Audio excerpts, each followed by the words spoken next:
네, 공수처가 대통령에 대한 체포영장을 재청구한 가운데 법원의 결정에 관심이 쏠리고 있습니다.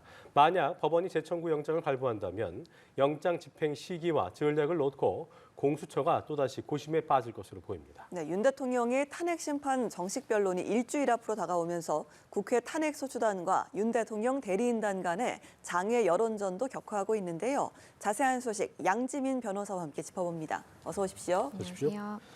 자, 대통령 체포영장 기한이 어제 자정부로 끝난 가운데 공조본이 어제 오후에 윤 대통령에 대한 체포영장을 재청구했습니다. 법원이 아직은 발부 여부를 결정하지 않고 있는 상황인데 어떤 결정을 하게 될 거라고 보십니까?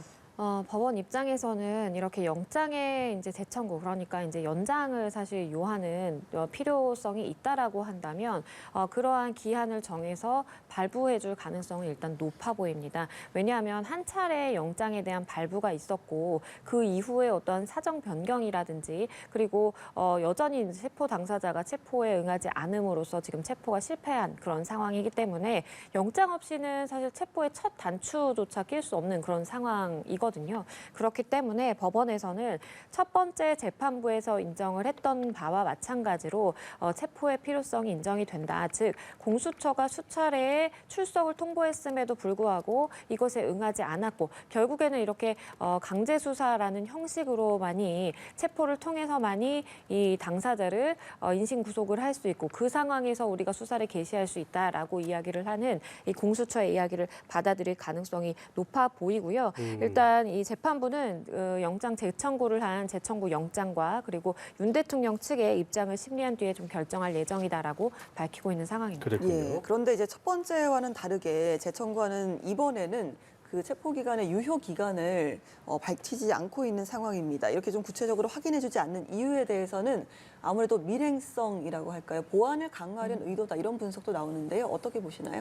그렇습니다. 사실 아쉬웠던 부분이 이제 공수처에서도 첫 번째 영장을 발부받았을 때에도 그러한 영장 시한이라든지 구체적인 사항을 밝히지 않는 것이 오히려 수사에는 더욱 도움이 될 수 있었다라고 좀 생각이 됩니다. 왜냐하면 이 체포의 당사자 입장에서도 오늘만 지나면 뭐 체포 시한이 만료되기 때문에 별다른 뭐 조치를 취할 수 없을 것이다. 내지는 영장이 발부됐다라는 소식을 접한 이후에 대략적으로 어느 기간에 영장이 이제 발부됐기 때문에 이틀째, 3일째 정도 되는 언제쯤 집행하러 올 것이다라는 사실 예측의 가능성을 좀 준 것이거든요. 네. 그렇기 때문에 이번 영장 재청구에 있어서는 유효 기간이라든지 어떠한 시간을 특정을 해서 우리가 영장 청구를 했다라는 것을 공수처가 전혀 밝히지는 않고 있는 상황이고요. 짚어주신 것처럼 이러한 체포라는 것은 집행에 있어서의 밀행성도 굉장히 좀 중요한 부분 중에 하나이기 때문에 그런 것을 고려해서 보안을 좀 강화하겠다라는 취지로 해석이 됩니다.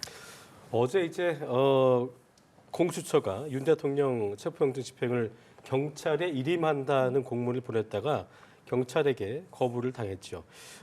논란이 일었었는데 경찰과 공수처의 법 해석에서 차이가 좀 난 것으로 보입니다. 어떤 이유라고 보십니까? 일단 공수처에서는 형사소송법 81조와 200조가 있기 때문에 검사는 사법경찰관의 경찰이 거부를 했습니다. 그 체포영장 집행을 일임한다 했는데 공수처가 일임한다 했는데 이 부분은 거부를 했죠. 그리고 이러면서 논란이 있는 상황에서 경찰 입장에서는 검사의 영장 집행 지휘 이게 법적 논란이 있다면서 거부를 한 건데 이 해석을 좀 부탁드리겠습니다. 그러니까 지금 공수처에서 경찰로 사건을 이제 체포 영장 집행에 대한 부분만 일임을 하겠다라는 근거로 둔 것이 형사소송법 81조, 200조였습니다. 그 내용은요. 체포 영장이라든지 압수 영장을 집행을 할 때 그때 검사가 사법경찰관의 이 지휘를 할 수 있다라는 내용인데요. 이러한 조항을 들어서 공수처는 공수처에도 검사가 있기 때문에 그 검사가 충분히 경찰의 협조 요청 내지는 지휘를 함으로써 영장 집행에 대해서만 일임을 할 수 있다라고 주장을 했던 것입니다. 하지만 경찰에서는 반려를 하면서 법적으로 문제가 있을 수 있다라고 한 이유는요. 이게 검경 수사권 조정이 있게 되면서 사실상이 경찰의 준칙, 수사 준칙이 다 수정이 했거든요. 기존에는 경찰이 모든 사건에 대해서 사실 수사를 해서 검찰로 넘기고 그 이후에 검찰이 기소를 하는 그러한 수순으로 진행되거나 아니면 검찰이 자체적으로 뭔가 수사에 필요성이 있다라고 하면 인지해서 수사를 하거나 이랬던 부분이 있었기 때문에 검사가 이 경찰에 대해서 여러 가지 영장 집행이라든지 지휘할 수 있는 내용이 준칙에 포함이 되어 있었습니다. 그런데 수사권이 조정이 되면서 일부 사건에 대해서는 검찰 측에서 수사권을 아예 잃게 됐거든요. 예. 그렇기 때문에 검찰 측에서 수사권이 없는 경우에는 경찰이 영장 집행이든 모든 수사를 통할하게 되면서 수사에 검찰로부터의 지휘를 받지 않은 채로 독자적으로 사실 수사할 수 있는 그러한 권한이 있기 때문에 그러한 말씀드렸던 준칙에서 이 지휘를 받아야 된다는 내용이 삭제되었던 겁니다. 네. 그럼에도 불구하고 공수처는 형사소송법에 이러한 조항이 있기 때문에 가능하다라고 이야기를 했는데요. 검찰과 뭐 경찰 그리고 공수처의 각각의 입장이 있겠지만 법적으로 보자면 사실 검경수사권 분리 이후에는 경찰에게 무조건 이렇게 지휘할 수 있다라는 형사소송법 조항만을 가지고 그것도 영장 집행에 관한 부분만 똑 떨어뜨려서 일임을 한다라는 것은 법적으로 오류가 있다라고 지적되는 것이 맞겠다라는 생각이 들고요. 이런 오류라는 것은 추후에 법원의 사건이 넘어가서 이러한 절차적인 좀 논란이 발생할 수 있기 때문에 그 논란을 아예 차치하고 간다라는 측면에서는 깔끔하게 논란의 소지가 있는 부분에 대해서 그냥 교통 정리를 하고 경찰이 이렇게 발을 빼는 것이 좀 적절했다라고 보입니다. 예, 아직까지 뭐 영장 발부에 대한 결과는 좀 전해지지 않는 상황인데 일단 재발부될 경우에 대해서 이야기를 좀 해본다면 일단은 공조본 차원에서 영장 집행이 이루어질 것으로 보이는데요. 다만 지난 영장 집행 당시 이제 공수처와 경찰이 그 과정에서 경호처장 현장 체포를 두고 갈등이 있었다 이런 이야기가 전해지기도 했잖아요. 또다시 이 부분에 대해서 갈등을 보일 가능성은 얼마나 보시나요? 그러니까 지금 공수처라든지 공조본 입장에서는 아마도 다시 영장을 재집행하게 됐는데 1차 때처럼 이렇게 아무것도 손에 쥐지 못한 채로 철수를 해야 되는 그 상황이 또다시 국민들 앞에 이렇게 낱낱이 보이게 된다면 굉장히 좀 체면을 구기게 되는 일일 뿐만 아니라 수사 능력을 의심받게 되는 정말 중요한 그런 기로에 서 있다라고 보입니다. 그렇기 때문에 굉장히 강경하게 막아설 여러 가지 전략들이라든지 노력을 많이 강구하고 있다라고 보이고요. 그러한 노력의 일환으로서 경호처장을 비롯해서 차장 그리고 본부장까지 이미 입건이 되어 있는 상황이기 때문에 이 관련 당사자들에 대해서는 현행범 체포라든지 강제 수사를 동원하는 방법도 충분히 마다하지 않고 사용할 수 있겠다라는 생각을 해봅니다. 예, 일단 경찰에서는 2차 집행 때 막아서는 경호처 직원은 체포를 검토하겠다는 입장을 분명히 하는 상황이거든요. 이 부분은 이제 1차 때보다 더 많은 경찰력을 동원하겠다 이런 의미로도 볼 수 있을까요? 그럴 수도 있겠습니다. 지금 1차 때는 공수처에서 뭐 100여 명 정도가 투입이 됐는데 실제 그 1차 관문을 뚫고 예. 근데 이제 내부에는 차벽으로 가로막혀 있고 뭐 200여 명이 이렇게 있었다라고 하다 보니까 사실 인력적인 측면에서도 이건 좀 승산이 없겠다라고 생각을 해서 철수한 측면도 있는 것 같아요. 그러다 보니까 1차 때보다 아마도 경호처는 더 많은 인력을 가능하다면 동원을 해서 이렇게 저지할 가능성이 높고 뭐 철조망까지 치면서 요새화를 하고 있는 이런 상황에서 공수처도 아마도 우리도 인력이 더 필요하다라고 판단할 가능성이 있겠고요. 그런데 이제 우려스러운 점은 지금 현행범 체포라도 불사하겠다라고 이야기를 하고 있는 그런 상황이라고 한다면 경찰이라든지 공수처, 그러니까 공조본에서는 적극적으로 체포를 하려고 할 텐데 과연 경호처에서도 어쨌든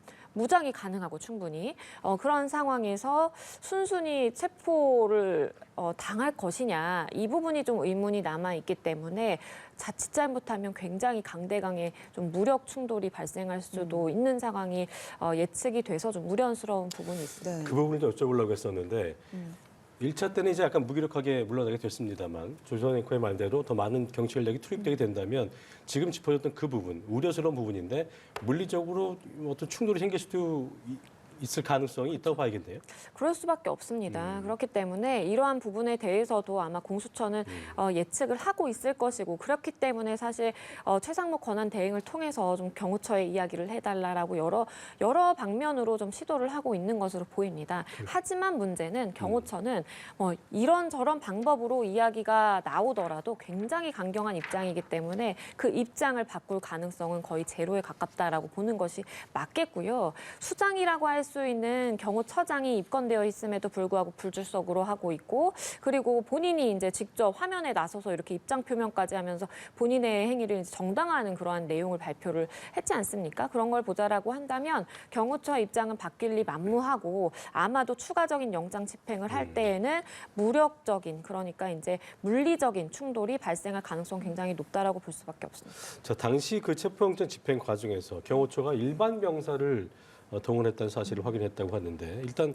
경호처는 사병 투입 의혹을 부인하고 있습니다만 실제 만약에 사병을 투입했다면 법적으로 어떤 점이 문제가 되는 겁니까? 그러니까 직권남용에 해당할 수 있는 부분이 있는 것이죠. 왜냐하면 물론 이 55경비단이라는 수방사 소속의 경비단은 경호처의 지휘라든지 감독을 받는 경비단인 것은 법 체계상으로는 맞습니다. 그렇기 때문에 사실 이제 이 55경비단 소속의 사병이라든지 인력에 대해서 동원을 하는 것도 예. 무조건 불법이다라고 할 수는 없는 측면이 있어요. 그런데 문제는 사실 이 정당한 체포 영장에 맞서서 대통령을 우리는 보호하겠다라고 경호구역을 설정을 해서 막고 있는 그런 상황인데 일반 사병까지 명령이 떨어지면 무조건 그것에 따를 수밖에 없는 그런 사병까지 동원을 해서 막았다라는 것은 그것은 사실 도덕적으로 비난받을 수가 있는 것이고 적절한 절차를 통해서 이렇게 동원되지 않고 단순히 처장의 자의적인 판단에 의해서 이렇게 동원이 됐다라고 하는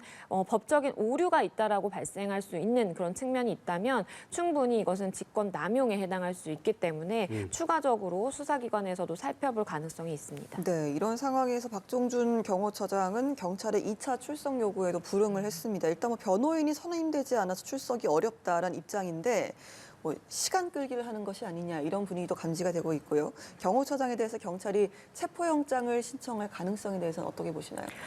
만약에 뭐 서너 차례 정도 소환에 이제 출석해달라고 요구를 했다가 응하지 않는다라고 한다면 체포 영장을 발부받는 것도 사실 하나의 가능성입니다. 윤석열 대통령도 마찬가지로 공수처에서 그리고 뭐 검찰에서도 출석 요구를 했지만 응하지 않았기 때문에 결국에는 이렇게 체포 영장이 발부가 됐잖아요. 그것처럼 경호처장 역시도 출석을 여러 차례 통보를 했지만 뭐 경호상의 문제가 있어서 안 된다라는 이유를 들기는 했다만 사실 만약에 계속해서 이렇게 불출석을 한다라고 한다면 결국에는 강제 수사로 가는 길밖에 없는 것이고 그렇다라면 체포영장을 발부받아서 체포를 한다라든지 아니면 영장 집행을 할 때 그 현장에서 막아서는 행위 자체가 특수공무집행 방해죄가 될 수가 있기 때문에 예. 이것은 현행범으로 체포 가능한 사안이다라고 판단해서 현장에서 체포를 한다라든지 이런 방안도 검토하고 있을 것으로 보입니다. 예. 자, 앞서 법원이 지난달 31일에 영장을 발부하면서 군사상, 공무상, 비밀 관련 장소는 책임자 등의 승낙이 필요하다는 형사소송법 110조 배제를 적시를 했잖아요. 이를 놓고 상당한 논란이 있었죠. 이번에도 그럴 가능성은 있다고 봐야 되겠습니까? 제 개인적인 생각으로는 논란의 소지를 피하기 위해서라도 이러한 조항의 명시를 하지 않는 것이 더 낫다라는 생각입니다. 왜냐하면 조항을 명시하지 않는다라고 하더라도 결국에는 법리적인 해석 부분으로 들어가서 치열하게 다투어 봤을 때 그럴 때 이러한 형사소송법 110조와 111조는 압수수색을 할 때 적용이 되는 것이지 체포를 위한 당사자가 어디 있는지를 알아야만 사실 체포가 가능한 거기 때문에 그러한 수단으로서의 수색에는 적용이 되지 않는다라고 종국적으로 판단될 가능성이 높기 때문에 사실 아마 이번에 첫 번째 영장을 발부한 판사 입장에서는 이 조바심에 내지는 뭐 노파심에 이렇게 명확하게 하기 위해서 이렇게 언급을 한 것으로 보이는데 이것이 오히려 사실 체포에 응하지 않는 좀 빌미를 줬다라고 보이거든요. 그렇기 때문에 아예 두 번째 이제 영장 발부할 때에는 그러한 조항을 명시하지 않고 그냥 원래 영장이 발부되는 형식으로 발부되는 것이 추후에 법적인 논란을 줄일 수 있겠다는 생각이 듭니다.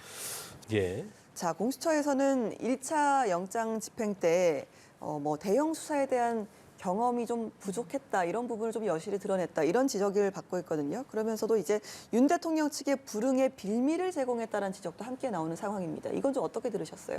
그러니까 일단 공수처가 짚어주신 것처럼 이러한 대형 수사를 사실 해본 경험이 많이 부족하고 그리고 만들어진 지도 사실 얼마 되지 않기 때문에 그러한 경험 부족이 여실히 드러났다라는 것은 뭐 그러한 지적은 피할 수 없는 것으로 보이고요. 그러한 과정에서 일단 검찰과의 그러한 수사권 가지고 분쟁이 있을 때 공수처법에 따라서 사건을 이첩하면 뭐 해야 된다. 특별한 이유가 없으면 이첩을 해야 된다라고 법조항이 있기 때문에 검찰에서 이첩을 했습니다. 그러면 맡아왔으면 사실 영장 집행이라든지 아니면 대상자의 수사에 있어서 사실 만전을 기해야 되는 것이 맞는데 그러한 과정에서 1차 집행 때 실패하는 모습을 여실히 드러냈다가 그 이후에는 또 경찰로 영장 집행 부분에 대해서만 일임하겠다라고 했는데 경찰에서는 무슨 소리냐라면서 법적으로 근거 없다라고 해서 다시 돌려보낸 좀 그런 상황이거든요.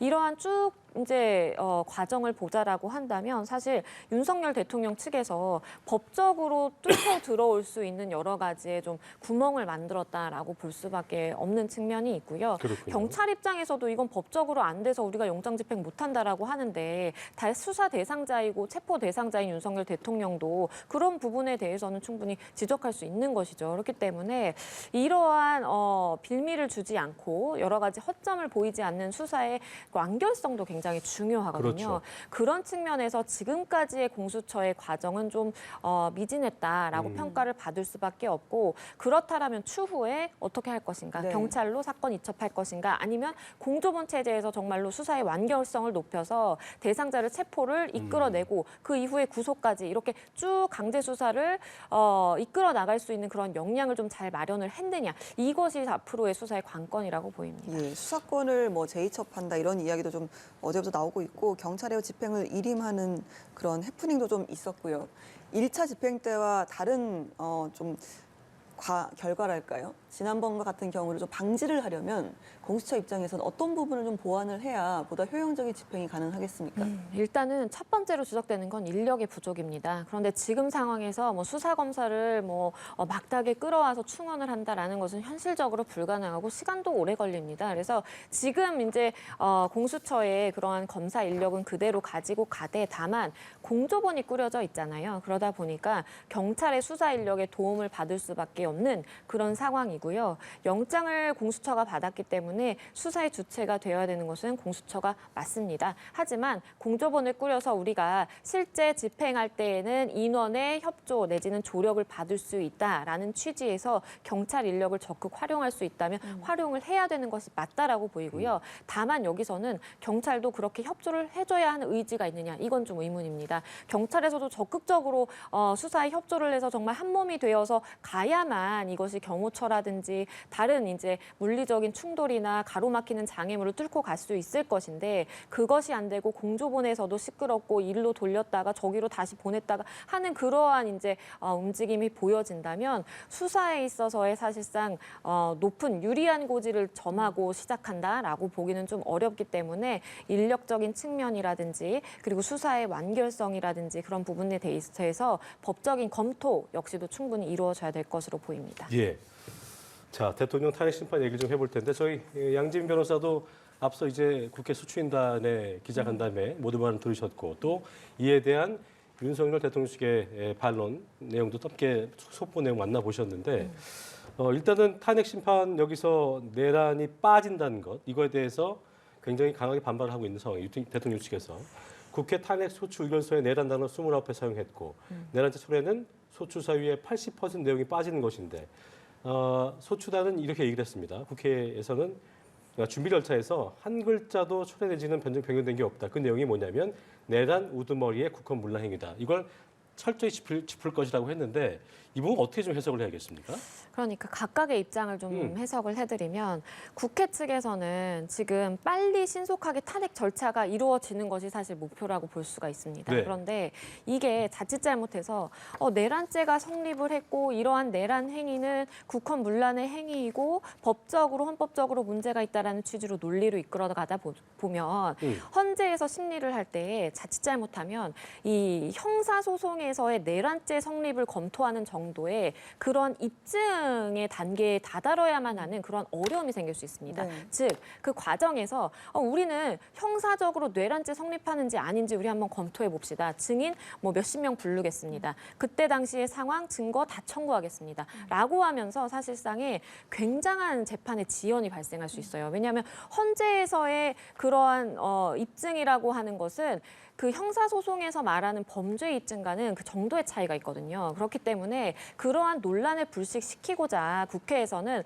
그러면 형사법적으로 내란죄가 성립한다라는 그 쟁점은 우리가 빼고 다만 동일한 행위인 것이기 때문에 그때 당시 12월 3일에 계엄 선포한 그 행위에 대해서 우리가 판단받고자 하는 것은 동일한 것이기 때문에 이러한 부분을 뺀다라고 하더라도 문제가 안 된다라는 것이 이제 국회 측의 입장인 것이고요. 다만 윤석열 대통령 측의 입장은 지금 언론을 통해서나 아니면 뭐 헌재의 그 소추 의결서라든지 그런 것들을 보면 내란의 우두머리라고 적시가 되어 있고 내란이라는 용어 자체는 우리가 평소에 사용하는 일상어가 아니라 법적인 용어라는 것입니다. 법적으로 형법에 적용이 되어 있는 명시가 되어 있는 내란 행위인 것이기 때문에 이것을 마치 어떤 것은 우리가 좋은 건 취하고 나쁜 건 빼고라는 식으로 이렇게 형사법적으로 내란죄가 되는 것은 우리는 판단받지 않겠다라고 국회 소추위원들 측에서 결정할 사안이 아니다라고 이야기를 하는 것이고요. 여기에 뒷받침되는 것이 일부 뭐 김대섭 의원이라든지 안철수 의원은 만약에 내란죄 혐의가 빠진다라면 나는 그때 당시에 결정을 달리했을 것이다라는 또 소추를 할 때 당시에 의사결정을 달리했을 것이다라는 이야기도 있기 때문에 그것은 개별 국회의원의 이제 의결권을 박탈하는 것이다라는 또 취지에서도 접근이 가능하거든요. 그렇기 때문에 양측이 강하게 맞서고 논란이 되어 있는 상황인데 여기서의 핵심은 결국에는 모든 재판의 주재자는 헌재입니다. 그러니까 재판에 대해서 권한을 가지고 있고 이런저런 것에 대해서 쟁점을 정리할 수 있는 권한은 헌재에 전적으로 맡겨져 있다라고 봐야 되고요. 이 부분에 대해서 헌재가 논란이 없다라고 하면 그대로 갈 수 있는 것이고 만약에 이 부분에 대해서 우리 좀 절차적으로 미비한 것이 있는지 확인해 보자라고 한다면 좀 길어질 수 있겠습니다. 예, 국회 측에서요 탄핵소추 사유에서 내란죄를 철회한 게 이제 헌재의 권유 때문이다라고 했던 정치권의 주장에 대해서 헌법재판소는 그런 사실이 없다라고 밝히기도 했거든요. 내란죄 제외 논란에 우리가 알아서 판단하겠다라는 뜻도 분명히 했습니다. 이런 제외 논란을 일축한 헌재의 입장은 좀 어떻게 보시는지요? 그러니까 헌재 이제 그 영상을 공개된 것을 일부 보자라고 한다면 헌재에서도 명확히 밝히는 것이 우리 헌법재판소의 절차는 형사적인 절차와는 다릅니다. 그렇기 때문에 뭐 형사법적으로 우리가 어떤 죄가 되느냐를 판단하기 위해서는 굉장히 고도의 증명을 요하는 것이지만 우리는 그렇지 않기 때문에 절차적으로 우리는 굉장히 뭐 재량을 많이 갖고 있다라는 취지의 이야기를 하기도 했거든요. 그런 것을 보자라고 한다면 헌재는 일단 나라가 굉장히 뒤흔들린 만큼의 대통령 탄핵에 대한 심판이기 때문에 우리는 신속하게 이 절차를 마무리하겠다라는 의지가 좀 강해 보이고요. 그러한 측면에서 국회에서 요구하는 그러한 내란죄에 대해서 빼는 것이 헌재법상으로 큰 무리가 없다라고 한다면 이유 없이 문제 없이 그대로 재판의 절차를 진행하겠다는 의지가 좀 있다라고 보입니다. 어쨌든 헌재 측의 의지가 필요한 것이다. 말씀이신 거고. 자, 헌재가 또 대통령 권한대행이 헌법재판관 후보를 선별 임명했잖아요. 이거를 정당했는가를 오는 22일부터 본격 심리할 방침인데 이것들을 놓고 굉장히 여러 해석들이 나오고 있는 상황에서 이런 해석이 눈길을 좀 끌고 있습니다. 구인 완전체를 조속히 완성하겠다는 의지가 담긴 것이다. 이거 어떻게 들으셨어요? 그러니까 지금 이 최상목 권한대행이 후보자 3명 중에 이제 2명만을 임명을 한 상황이고 한 명이 이제 국회에서 좀 협의를 해와달라, 여야가 협의해달라라고 이제 이야기를 한 상황이기 때문에 8인 체제입니다. 그런데 이제 헌재에서는 지금 이 3명 중에 2명만 임의로 자기적으로 사실 임명을 한 것이 이것이 법적으로 문제 없느냐라는 부분에 헌법 소원이 지금 제기되어 있는 상황이고 헌재에서 이거를 굉장히 신속하게 심리하겠다라고 또 밝히고 있어요. 그것은 만약에 이것이 법적으로 좀 위반이 되거나 헌법적으로 위헌의 소지가 있다라고 한다면 나머지 한 명을 임명할 수밖에 없거든요. 그렇다라고 한다면 강제적으로 구인이 이제 되는 체제가 완성이 되다 보니까 헌재가 이렇게 속도를 내려고 하는 것이 혹시나 구인 체제를 원하기 때문에 그러한 구인 체제를 바라보고 절차를 신속하게 진행하는 것 아니냐라는 이야기가 나오고 있습니다. 네, 탄핵 심판과 계엄 관련 수사 관련 양지민 변호사와 함께 들어봤습니다. 오늘 말씀 고맙습니다. 감사합니다.